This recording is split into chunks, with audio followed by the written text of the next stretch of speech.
Manastir Svete Trojice u Tanaku bio je smešten na vrhu brda. U ledenim zimskim mesecima na severoistoku Rumunije parohijani su morali da se probijaju kroz sneg i blato ako su želeli da prisustvuju nedeljnoj službi. Ispred manastira na beloj ogradi bio je znak: ovo je dom Božji, ovde pevaju anđeli, ovde Bog govori i ljudi slušaju, mole se, kaju se, postanu sveti, žive kao na nebu, pored Boga. Izgradnja manastira završena je 2001. godine, tako da se 2005. godine još uvek uspostavljao.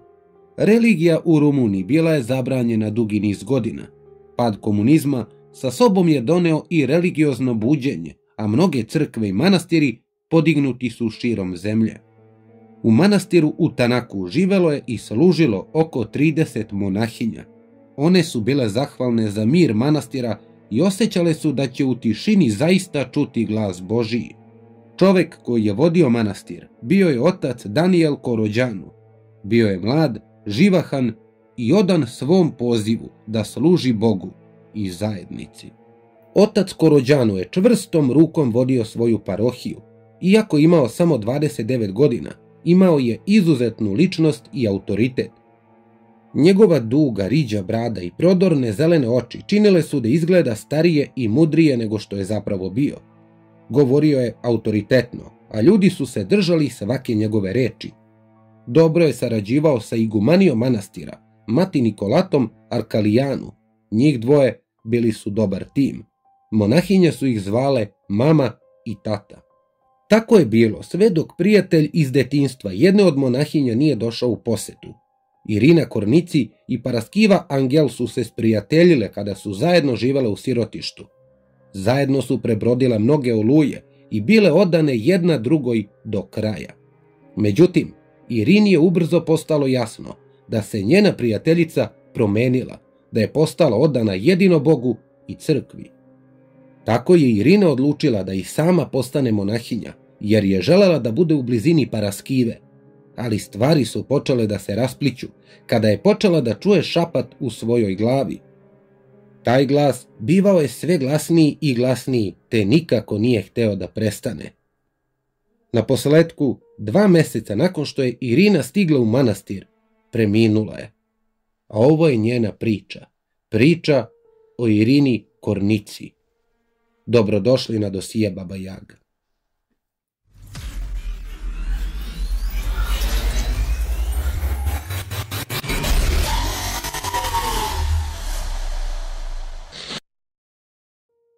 Maričica Irina Kornici rođena je u selu Perijeni u zapadnoj Moldoviji 1982. godine. Imala je brata Vasileja koji je bio 2 godine stariji od nje. Porodica nije imala mnogo i činila je sve što je mogla da preživi. Irinin otac Jon Kornici osuđen je na 4 godine zatvora zbog krađe pilića. Nije mogao da se suoči sa svojom kaznom i umjesto toga odlučio je da okonča svoj život. 2-godišnja Irina bila je kod kuće i bila je svedok očevog samoubistva vešanjem. Njena majka bila je alkoholičarka i izuzetno nasilna prema deci, a nakon smrti supruga nije mogla sama da brine o Vasileu i Irini. Socijalna služba odvela je decu u sirotište. Rumunska sirotišta 1980. godina pod vlašću komunističkog lidera Nikolaja Čaučeskua bila su paklene rupe. Vlada je podsticala rast stanovništva, ali porodice su imale oskudne prihode i nisu mogli da priušte namirnice za preživljavanje. Abortus je bio nezakonit za žene sa manje od 4 dece, zbog čega je bezbroj žena umrlo zbog nelegalnih pobačaja. Za to vreme više od 2 miliona dece oduzeto je od svojih siromašnih roditelja i poslato u pretrpana, prljava i opasna sirotišta. Takva je bila sudbina i dece Kornici. Iako je Irinin brat Vasile bio 2 godine stariji od nje, bio je blago zaostao. Uvek je tražio zaštitu od Irine, jer je ona bez sumnje bila jača od njega. U sirotištu su deca imala vrlo malo hrane za jelo, a veća deca su često uzimala hranu manjoj. Takođe, nije bilo neobično da radnici sirotišta uzimaju deci obroke. U ovom nemilosrdnom okruženju, kao što možete da pretpostavite, Zlostavljanje dece također je bilo rašireno. Stariji dečaci napadali su mlađe ili devojčice, ali čak su i zaposleni činili isto. Fizičko nasilje bilo je svakodnevna pojava, a nadzornici su tukli decu po licu ili po glavi. Ponekad bi za kaznu terali decu da se međusobno udaraju. 90. godina 20. veka nemački fotograf Joachim Plaf posjetio je Rumuniju. Imao je istoriju seksualnog zlostavljanja, ali mu je bilo dozvoljeno da provodi vreme sa decom bez nadzora. Irina je bila među devojčicama koje su se slikale u erotskim pozama u svrhu dečije pornografije. Godine 1995. kada je Irina imala 14 godina, deca iz sirotišta odvedena su u letnji kamp u Talašmaniju. 20-godišnjak, logorski savjetnik po imenu Maniks, koji je također odrastao u sirotištu, imao je svoju sobu dalje od ostalih. On je svake noći terao devojke da dođu kod njega i primoravao ih da mu pružaju oralni seks. Tog leta Maniks je zlostavljao 8 devojaka, među njima bila je i Irina Kornici. Devojke su prijavile zlostavljanje koje su pretrpele od Maniksa, ali on je tvrdio da ga nameštaju administratori sirotišta jer se žalio na to kako se ponašaju prema deci. Također optužio jednog od psihologa u domu da je homoseksualac, što je u to vrijeme bilo ilegalno u Rumuniji. Maniks je optužen za zlostavljanje, ali je na kraju proglašen krivim na osnovu člana 200, a to je homoseksualni odnosi. Osuđen je na 2 do 3 godine zatvora. Nakon puštanja na slobodu, vratio se na staro i na kraju bio zatvoren zbog zlostavljanja 12-godišnje devojčice i poslati u zatvor gdje je umro od srčanog udara 2006. godine. Odrastajući u sirotištu, Irina Kornici bila je izložena mnogim ljudima poput Maniksa. Zbog zlostavljanja potisnula je svoju seksualnost i na taj način uspevala da se zaštiti od dečaka i muškaraca. Naučila je karate da bi mogla da se odbrani ako bi neko ponovo pokušao da je napadne. Mnogo je vežbala i često se tukla sa decom iza doma. Tukli bi se dok neko ne bi prokrvario i tek tada bi prestali. U kasnim tinejdžerskim godinama Irina je shvatila da je privlače žene. Istraživala je fizički odnos sa devojkom po imenu Paraskiva Angel. Kako su homoseksualne veze bile zabranjene, njih dve su rizikovale zatvor, ali to i ne bi bilo toliko strašno jer je život u sirotištu i onako prilično ličio na zatvor. Njihov odnos bio je sadomazo, a Irina je izvlačila seksualno zadovoljstvo od povrede ove druge. Kasnije Paraskiva pričala o njihovom odnosu. Tom prilikom je rekla: bila je veoma agresivna, nekada je trenirala sa mnom u sirotištu. Zaista je uživala da me udara, rekla je da sam vrlo otporna, da mogu da podnesem udarce. Zaista sam uživala kada me udarala i podnosila sam to. Rekla sam joj: hej, ako me neko udari, mogu da podnesem. Udaraš me, ali mogu to da podnesem. Ne rušim se i ne padam, čak i ako sam žena. Njeni udarci nogama bili su zaista snažni. Udarala me je nogama dok mi leđa nisu postala crvena. 1999. godine došlo je vreme da Irinin brat napusti sirotište. Usvojila ga je porodica koju je bio potreban dodatni par ruku za rad na njihovoj farmi u zapadnoj Rumuniji. Za to vreme Irina je otišla u srednju poljoprivrednu školu. Ponekad je tokom školskih raspusta odlazila da poseti svoju majku, ali ona je uvek bila pijana, a Irina je često trpela nasilne batine od strane majke. Majka joj je zamerala što ne pazi dovoljno na brata i nije krila da joj je dečak omiljeno dete. Kada je Irina postala dovoljno stara, odlučila je da više ne posećuje majku. U samostalnoj odrasloj dobi od 19 godina Irinu je također uzela porodica Stolojesku, koja je primila i Vasilea. Pravno se smatralo da je Irina odrasla, ali nakon škole nije imala gde da ode. Kao i Vasile, radila je za porodicu u zamenu za smeštaj i hranu. Nakon što je uštedela nešto novca, Irina je mogla da ode u Nemačku gde je radila kao domaćica i dadilja. Bilo je unosnije nego raditi u Rumuniji. Ona je sanjala da se skrasi u Nemačkoj, nadala se da će to biti zajedno sa Paraskivom. Plan je bio da se uštedi dovoljno novca da se taj san ostvari. Irina bi Paraskivi ponekad slala malo novca, zajedno sa pismima u kojima je obećavala da će se vratiti po nju. I 2005. godine Irina se vratila u Rumuniju, prijavila se kod svoje hraniteljske porodice koja je rekla da će čuvati njen novac i njene stvari. Irina i Vasile otišli su da pronađu Paraskivu. A što se tiče nje, Paraskive, nakon što je puštena iz sirotišta imala je vrlo malo mogućnosti.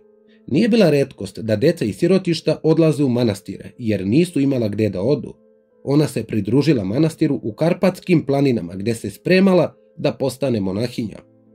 Pravoslavni manastir nalazio se na siromašnom severoistoku zemlje, uzbrdo od sela Tanaku. Tanaku je selo od oko 1000 ljudi. Brdovita i šumovita okolina se može pohvaliti vinogradima i poljima kukuruza. Osim toga, u ovom malom seocetu nije se događalo ništa interesantno. Manastir koji se nalazi oko 4 km od bilo kakvog znaka civilizacije nije bio baš pristupačan. Kameni put koji se vijuga uz brdo nije bio popločan, a većina ljudi nije imala motorni prevoz. Blato i sneg također su otežavali penjanje. Ljudi iz Tanakua su retko dolazili na bogosluženja, međutim, na drugoj strani brda nalazila su se 3 sela u kojima je živelo većinski neobrazovano i nepismeno stanovništvo. Očarao ih je strasni i samouvereni otac Danijel, koji im je služio kao duhovni vodič. Danijel Petru Korođanu, 29-godišnjak, bio je jeromonah, što znači da je bio monah i sveštenik u pravoslavnoj crkvi. Rođen septembra 1975. u Portari, na drugoj strani brda od manastira. Otac Danijel osnovao je i preuzeo rukovodstvo manastira u Tanaku kada je imao svega 24 godine. 90. godina prošlog veka, raspadom Sovjetskog saveza, Rumunija je doživjela verski preporod. Nakon godina nametnutog ateizma i progona hrišćana, konačno su bili slobodni da ponovo praktikuju religiju, a to je dovelo do toga da neki ljudi grozničavo slede hrišćanstvo, vraćajući stvari na puritanski nivo. Manastir oca Danijela u Tanaku bio je drugačiji. Imao je stroga pravila za post, molitvu i ispovest. Nije bilo ni struje ni vode, a kamoli interneta ili mobilnih telefona. Život tamo svakako je imao svojih izazova, posebno u zimskim mesecima kada su prosečne temperature bile ispod nule. Monahinje su radile naporno i dugo, donosile drva iz šume, čistile manastir i kuvale vegetarijanska jela. Otac Danijel verovao je da se kroz naporan rad i samoću može usredsrediti na svoj odnos sa Bogom. Rumunija je tokom komunističke vladavine podsticala vrlo malo osjećaja za zajednicu. Ljudi su imali urođeno nepoverenje prema svojim susedima, a krugovi prijatelja bili su mali. Socijalne službe u osnovi nisu postojale, a deca poput Irine i Paraskive imala su jako malo podrške izvan sirotišta u kojem su odrasli. Dakle, kada je Paraskiva primljena u samostan u Tanaku, bila je zahvalna što je uopšte imala gde da živi. Bila je posvećena crkvi jer je osjećala da oni ne traže ništa osim odanosti u zamenu za sobu i hranu. Ona je to videla kao svoju opciju, a za nju je to bilo dovoljno dobro. U svojoj prepisci sa Irinom, Paraskiva ju je pozvala da dođe u manastir. Paraskiva nije više bila zainteresovana za vezu sa Irinom, ali među njima je postojala lojalnost, iskrena briga jedno za drugo i prijateljstvo. Irina i Vasile Kornici stigli su u manastir početkom aprila 2005. Paraskiva je podstakla Irinu da se obrati Bogu, ali da bi joj on dao svoju milost, Irina je morala da prizna sve o svojoj prošlosti. Seksualno zlostavljanje koje je pretrpela, pornografski materijal, ali i vezu sa Paraskivom. Irina je slušala svoju prijateljicu i znala je da joj ova želi samo najbolje. Izgubljena i tražeći bilo kakav privid porodice, Irina je odlučila da se i sama zamonaši. Mislila je da bi, ako se pridruži manastiru, mogla zauvek biti sa Paraskivom. Također bi mogla da kupi svom bratu malo mesto u blizini gde bi on mogao da živi. Također i on bi mogao biti od pomoći oko nekih poslova vezano za crkvu. Bila je to prosto najbolja mogućnost koju je Irina mogla da zamisli u tom trenutku svog života. Nekoliko dana po dolasku u crkvu Irina se pričestila i ispovedila. Obavestila je majku Nikoletu o svojoj nameri da primi svete činove i svoj život posveti službi Bogu. Paraskiva je bila zbunjena koliko je brzo Irina promenila svoje planove za povratak u Nemačku. Irina je također želela da promeni način na koji su stvari bile postavljene između njih još od sirotišta. Paraskiva se prisećala nekih razgovora. Irina se pričestila i onda se potpuno promenila. Nisam mogla da verujem. Mislila sam da to ne može biti Irina. Plakala sam i rekla joj: Irina, nisi bila ovakva, uvek si bila otvorena. Reci mi šta ti je, reci mi šta misliš. Gubi se odavde, odgovorila Irina. Osjećam da sam u iskušenju. Kakva iskušenja osjećaš, Irina? A ona je odgovorila: pa neću da grešim sa tobom, ne želim više da te povredim, da te tučem. Nedugo nakon ovog razgovora, Irina je navodno počela da čuje glasove. Ona je bila uverena da joj se đavo obraća, šaputao joj je u glavi. Postoji teorija da Irina nikada nije ni nameravala da postane monahinja. Zapravo, ona se rugala monahinjama tako što im je priređivala opstojne scene šibanja. Ove scene navele su časne sestre da poveruju da je Irina opsednuta. Otac Danijel se složio i verovao da se to dešava zato što je Irina grešna. 9. aprila Irina imala nasilan ispad, a monahinje i otac Danijel uspjeli su da je savladaju. Pozajmili su auto od nekoga u selu i odvezli se do 25 minuta udaljene bolnice. Časne sestre su bolničkom osoblju rekle da je Irina opasna za sebe i druge i da ne može više ostati u manastiru. Otac Danijel također je bio spreman da opere ruke od Irine, ali je majka Nikoleta osjećala da moraju da se postaraju da ona bude dobro. Igumanija je morala imati i alternativni motiv znajući za Irininu ušteđevinu i računajući da će je pokloniti manastiru. Monahinja su posjetile Irinu u bolnici i izgleda da se njeno stanje nije poboljšalo. Medicinska sestra širom otvorenih očiju šaputala im je da misli da je Irina opsednuta. Međutim, psihijatri su joj dijagnostifikovali neorganizovanu šizofreniju. Ovo je jedna od 5 vrsta ovog mentalnog poremećaja kod kojih je ponašanje osobe nepredvidivo, a emocionalno izražavanje neredovno. U nekim situacijama osoba sa dijagnozom neorganizovane šizofrenije pati od halucinacija i zabluda, ali to nije bio uvek slučaj. 2 dana nakon što je primljena, Irina je premeštena na psihijatrijsko odeljenje. Doktorima opsednutost demonima nije padala na pamet. Irina je bila paranoična i imala je agresivne ispade. Paraskiva se prisjetila da je Irina bila uznemirena i tokom adolescencije često je čula glas svog pokojnog oca koji se obesio. Međutim, valja reći da Irina nije patila samo od mentalnih bolesti. Dok je bila u bolnici, dijagnostifikovana joj je i leukemija. Dobila je jake doze antipsihotika, ali izgleda da njena dijagnoza leukemije nije nalagala hitan tretman. To je bilo skoro kao fusnota u njenom medicinskom kartonu. Posle par dana uzimanja lekova, Irinino psihičko stanje bilo je mnogo bolje. 2 nedelje potom puštena je i vraćena u manastir. Njen lekar ju je uputio da se vrati u psihijatrijsku ustanovu u Vasluju nakon 10 dana, ali se Irina nikada nije vratila. 9. juna, svega 2 nedelje nakon što je puštena iz bolnice, Irina se je vratila u svoju hraniteljsku porodicu da uzme svoje stvari, uključujući i novac koji je uštedela dok je radila u Nemačkoj. Svojim hraniteljima je rekla da, umjesto što će da započne život sa Paraskivom u Nemačkoj, odlučila je da novac donira manastiru, ali novca nije bilo, sve je nestalo. Irina je bila šokirana kada je saznala da su je hranitelji opljačkali, a to su bili jedini ljudi kojima je verovala. Oni ne samo da su potrošili sav njen teško zarađeni novac, već su uzeli još jedno hraniteljsko dete koje je zamenilo Irinu. Ovo je bila tačka preloma koja je dovela do Irininog ogromnog sloma. Porodica je kasnije rekla da je nervni slom bio zato što je ostala bez lekova i da on nikako nije izazvan emotivnim događajem.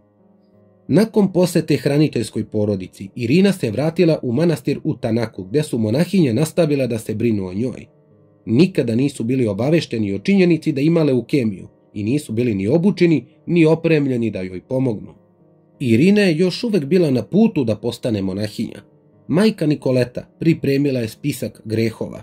Seksualno zlostavljanje koje je Irina pretrpela smatralo se grešnim i trebao joj je oprost. Također je priznala greh onanisanja, poznati kao blud sa đavolom.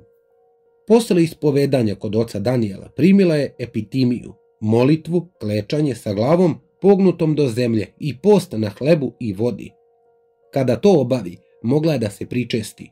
Irina je provela duge sate moleći se u manastiru, prekrstila se i gledala u ikonu Bogorodice.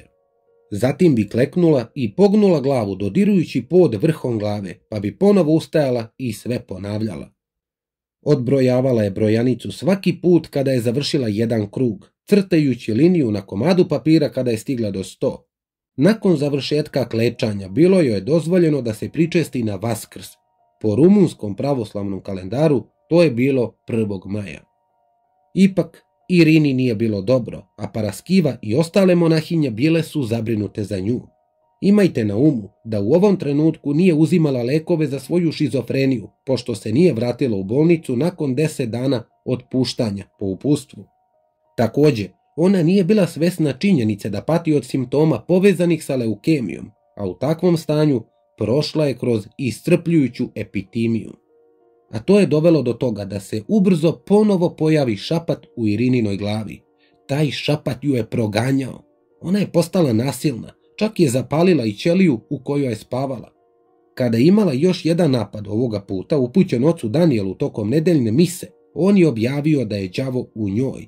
A to je značilo da treba da se uradi samo jedna stvar – egzorcizam.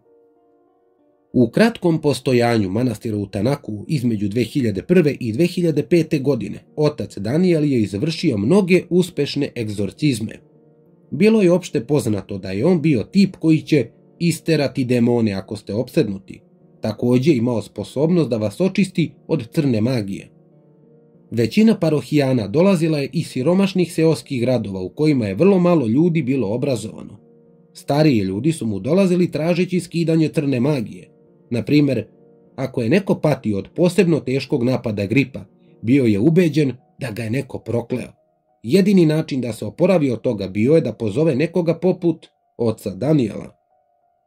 Otac Daniel prosto je smatran čudotvorcem, svetim čovekom koji se golim rukama bori protiv đavola. Pritom valja reći da Rumunska pravoslavna crkva priznaje pojam opsednutosti demonima, ali ima stroge propise u vezi sa egzorcizmom.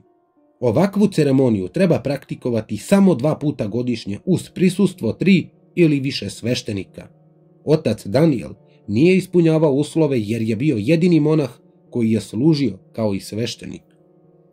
Njegovo uverenje u svoju veru učinilo ga je jakim vođom i ljudi su mu verovali. Koristio je molitvenik za sveštenike i monahe kao svoje oružje protiv đavola. Otac Daniel razgovarao je o svom planu egzorcizma sa igumanijom manastira, sa mati Nikoletom. Zbog Irininog agresivnog ponašanja i njenog iskustva u borbi shvatili su da im je potrebna pomoć i zamolili su 3 monahinje da im pomognu. Pošto je egzorcizam bio redovna pojava u manastiru, niko nije postavljao pitanja. Bila je čast raditi sa ocem Danielom jer su ga svi poštovali zbog njegove hrabrosti u borbi protiv demona. Jeromonah i njegova družina monahinja saterali su Irinu u ćošak u njenoj keliji unutar manastira. Prvi izazov bio je imobilizacija poremećene Irine. Otac Daniel koristio je ono što je kasnije opisano kao rvački stisak kako bi Irinu držao oko glave, dok su joj ostali vezali ruke i stopala iza leđa. Da bi zaustavili režanje, zvukove koje je grupa opisala kao pornografske zvukove koje je proizvodila Irina, majka Nikoleta joj je začepila usta peškirom, a onda su je ostavili tamo. U okviru rituala egzorcizma, otac Daniel i 4 monahinje pokušali su da je nateraju da popije svetu vodu, ali je Irina to odbila. Ona je neprestano pokušavala da se oslobodi, a monahinje su sporadično odlazile u njenu keliju da sve to ponovo pričvrste. Irina je ostala u ovakvom stanju histerična i uzdržana 3 dana. U nekom trenutku grupa je odlučila da je dodatno obuzda. Napravili su svojevrsna nosila postavljajući 2 daske jednu pored druge, a 3 preko ove 2, nalik na raspeće. Irinu su vezali za krst raširenih ruku uz pomoć lanaca. Skinuli su joj peškir sa usta i zalepili joj usta trakom, ili, kako mnogi izvori tvrde, velikim flasterom. Dana 14. juna, 5 dana nakon početka egzorcizma, otac Daniel i monahinja su Irinu, još uvek vezanu za raspeće, izneli iz njene kelije u deo manastira gde su služili službu u njenu čast, moleći se da demoni napuste njeno telo. Nakon toga su je skinuli, odvezali i položili na ćebe u manastirskom dvorištu. Časne sestre su tvrdile da su joj dale hleb i čaj i da izgledala svesno, ali ubrzo nakon što je jela, onesvestila se. Proverili su i ustanovili da Irina diše veoma sporo, gotovo jedva. Ubrzo Irina Kornici je bila u nesvesti i nije reagovala. Otac Danijel tada je pozvao hitnu pomoć koja nije stigla na vreme. Najbliža služba hitne pomoći bila je na 25 minuta vožnje u najboljem slučaju, a manastiru nije bilo lako pristupiti jer je put uz brdo bio prilično loš. Radnici hitne pomoći pokušali su da je ožive, ali u tome nisu uspeli. Irina Kornici proglašena je mrtvom kada je stigla u bolnicu. U svojoj prvoj izjavi za medije otac Danijel požurio je da negira bilo kakvu odgovornost za Irininu smrt. Tom prilikom izjavio je: Irina je bila bolesna i opsednuta. Održali smo nekoliko misa da okončamo čaroliju. Sa duhovne tačke gledišta uradili smo pravu stvar. Ipak, Irinina tetka nije bila ubeđena u to. Videla je Irinu i rekla novinarima da je bila unakažena, da je imala tragove na rukama, gležnjevima i stomaku. 4 dana nakon njene smrti, 18. juna, Irinina sahrana održana je u manastiru. Na snimku Irinine sahrane ona je u otvorenom kovčegu obučena u crnu mantiju. Njeno beživotno lice je bledo, sa krastama i vidi se da je pretrpela nasilje poslednjih dana života. 4 monahinje i otac Danijel stajali su oko kovčega plačući. Monahinje su držale sveće i takođe neutešno plakale. Majka Nikoleta govorila je gotovo poluhisterično. Mislili smo da se osjećaš bolje, ali ti si otišla Bogu. Sada nas optužuju za tvoju smrt. Sada nam samo Gospod može pomoći. Niko nam ne veruje. Zovu nas kriminalcima. Tokom Irinine sahrane, kada je njen kovčeg spušten u zemlju, gromovi su utišali ožalošćene. Za oca Danijela to je bio znak od Boga da je postupio ispravno, da je pomaganje Irini bila Božija volja. Vest o ovom neuspešnom egzorcizmu proširila se poput požara, izazivajući histeriju u ruralnom severnom delu Rumunije. Većina ljudi veruje crkvi iznad svega, pa je saznanje da se nešto tako strašno moglo dogoditi u manastiru uplašilo je prosečnog, bogojažljivog meštana. Obdukcijom tela Irine Kornici konstatovano je da je ova 23-godišnjakinja preminula usled dehidracije, iscrpljenosti i nedostatka kiseonika. Riđobradi jeromonah i 4 monahinja koje su pomagale u egzorcizmu uhapšeni su i optuženi za Irinino ubistvo. Otac Danijel rekao je da Irina nije umrla kod njega. Kada je pozvao hitnu pomoć, odvezli su je u bolnicu, ali ne u mrtvačnicu. Bio je uveren da je umrla u kolima hitne pomoći zbog nečega što su joj bolničari uradili. Danijel Kurođanu govorio je pred sudom i rekao da je nevin. On je krivio medije da su izvršili pritisak na policiju da uhapse njega i časne sestre. Takođe, insistirao je na sledećem: Mi smo vršili svoju dužnost u onim trenucima kada ništa drugo nije moglo da se uradi. Morali smo da joj pomognemo. Demonstranti ispred sudnice vređali su ga, nazivajući ga sotonom u svešteničkoj odori i zahtevali su da se za Irinu ispuni pravda. Međutim, otac Danijel imao je i mnogo pristalica koji su svakodnevno popunjavali mesta u sudnici. Mnogi ljudi su tvrdili da ih je on spasao od demona vršeći egzorcizam. Takođe su smatrali da on nije učinio ništa loše i da su njegove namere bile čiste. Odbrana je tvrdila da je otac Danijel dao sve od sebe da pomogne duboko uznemirenoj osobi i da su Irininu smrt izazvali radnici hitne pomoći. Čak su rekli da je zvao hitnu pomoć u danima koji su prethodili Irininoj smrti, ali da oni nikada nisu došli. Dokaz o ovim navodnim telefonskim pozivima nikada nije pronađen. On je čak išao toliko daleko da je rekao da je uveren da bi Irina i dalje bila živa da nije pozvao hitnu pomoć tog kobnog poslednjeg dana njenog života. Bilo je tu svačega, a čitava zemlja je religiozno pratila sudski postupak. Mišljenja, a ona su bila podeljena. Neki su podržavali oca Danijela i monahinje, a drugi su smatrali da bi trebalo da budu optuženi za ubistvo iz nehata, jer je namera bila da joj pomognu. Bilo je i onih trećih, oni koji su verovali da ih treba optužiti za umišljeno ubistvo. Irinina porodica je smatrala da će pravda biti zadovoljena samo ako otac i monahinja budu razapeti, kao što su oni razapeli Irinu. Nagađanja o razmerama Irininog mučenja također su se širila po gradu. Činjenica da su jeromonah i monahinja zalepili Irinina usta da bi zadržala đavola u sebi postala je deo urbane legende. Čak je i Irinin rođeni brat, za razliku od ostatka njene porodice, verovao da je Irina bila opsednuta đavolom. Druga teorija je bila da je ona zapravo ubijena kada je bila u bolnici, jer su oni hteli da inkriminišu pravoslavnu crkvu. Oni su, u ovom kontekstu kogod da su oni, u teorijama zavere, prokomunistički, antireligijski aktivisti možda, ko će ga znati. Pravoslavna crkva ogradila se o ovaj užasan događaj objavljivanjem saopštenja u kojem je postupke oca Danijela nazvala odvratnim. Oni su jasno stavili do znanja da ova vrsta egzorcizma nije prihvatljiva praksa u rumunskoj pravoslavnoj crkvi i ekskomunicirali su ga iz crkve. Otac Danijel Korođanu i monahinja proglašeni su krivim jer su učestvovali u verskoj praksi koju ne priznaje rumunska pravoslavna crkva, već primitivne religije. Irinino stanje bilo je dijagnostifikovano, ali je prestala da uzima lekove. Ona je lišena slobode, odvedena protiv svoje volje i nad njom je izvršeno brutalno nasilje. Bila je vezana, povređena i izgladnjivana, a sve u ime vere. To je dovelo do toga da otac Danijel Korođanu bude osuđen na 14 godina zatvora. Majka Nikoleta, igumanija manastira, osuđena je na 8 godina, dok su 3 monahinja koje su pomagale u egzorcizmu dobile po 5 godina zatvora. Ipak, u postupku po žalbi kazne su im smanjene. Ocu Danijelu na 7 godina, majci Nikoleti na 6 godina, a ostalim sestrama kazne su ostale nepromenjene. Kako je slučaj napredovao, crkva je zatvorila manastir, zaključavši kapije debelim lancem. Danas je to samo muški manastir gde ženama nije dozvoljen pristup. Godine 2011. Danijel Korođanu je pušten iz zatvora.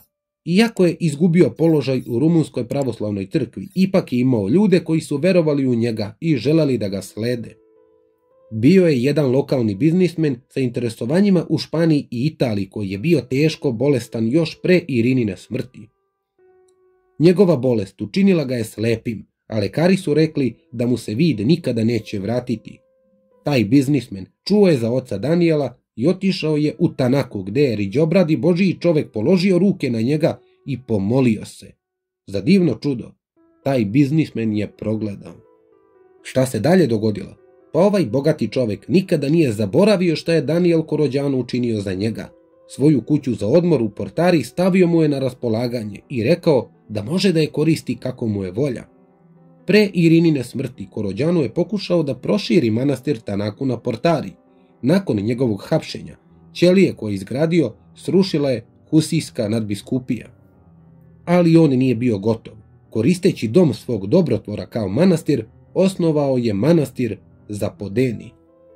Novinari su pokušali da uđu u ovaj njegov manastir, ali niko nije uspeo u tome. Muškarci obučeni u monaške haljine rekli su novinarima da to nije manastir. Oni su jednostavno prijatelji koji se okupljaju u domu svog domaćina. Pravoslavna crkva negira bilo kakvu vezu sa ovim monasima, pa se postavlja pitanje koju dogmu oni slede. Skoro 10 godina nakon Irinine smrti, tačnije 2014. godine, njeno telo je ekshumirano. Bilo je previše neodgovorenih pitanja o uzroku njene smrti.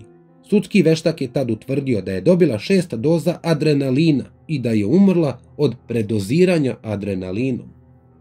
Reporterka BBC-a Tatjana Niculescu-Bran pratila je slučaj od početka i istraživala događaje koji su doveli do Irinine smrti. Ova reporterka napisala je 2 romana u kojima je detaljno opisala Irinino detinjstvo i komentarisala činjenicu da ju je sistem izneverio. Njene knjige inspirisale su film Beyond the Hills, koji je 2012. godine osvojio nagradu Kanskog festivala za najbolji scenarij, kao i zajedničku nagradu za najbolju glumicu. Ovaj slučaj nastavio je da proganja kolektivnu svest svih koji su pratili slučaj. Element koji je sueverne stanovnike sjeveroistočne Rumunije ispunio tihim bolom bile su sve smrti koje su usledile nakon suđenja. Svi glavni akteri koji su osudili Korođanua umrli su ubrzo nakon postupka. Tužilac, sudija i osoba koja je izrekla kaznu umrli su pod misterioznim okolnostima. Oko Tanakua se čulo da je otac Daniel Korođanu taj koji ih je prokleo. Pojavila se misao: ako je otac imao moć da isteruje demone i skida kletve, ko može da tvrdi da nije mogao i da nanese zlo? Nakon svega što ste čuli i 10 godina po smrti Irine Kornici i ekshumacije njenog tela, utvrđeno je da je ona zapravo preminula od adrenalina. Pa nas zanima vaše mišljenje. Šta vi mislite? Ko je kriv za smrt Irine Kornici? Da li ju je ubio otac Daniel sa monahinjama? Ili su za njenu smrt možda krivi radnici hitne službe? Pišite u komentarima šta vi mislite o tome. Da li je otac Korniđani možda zaista imao određene moći?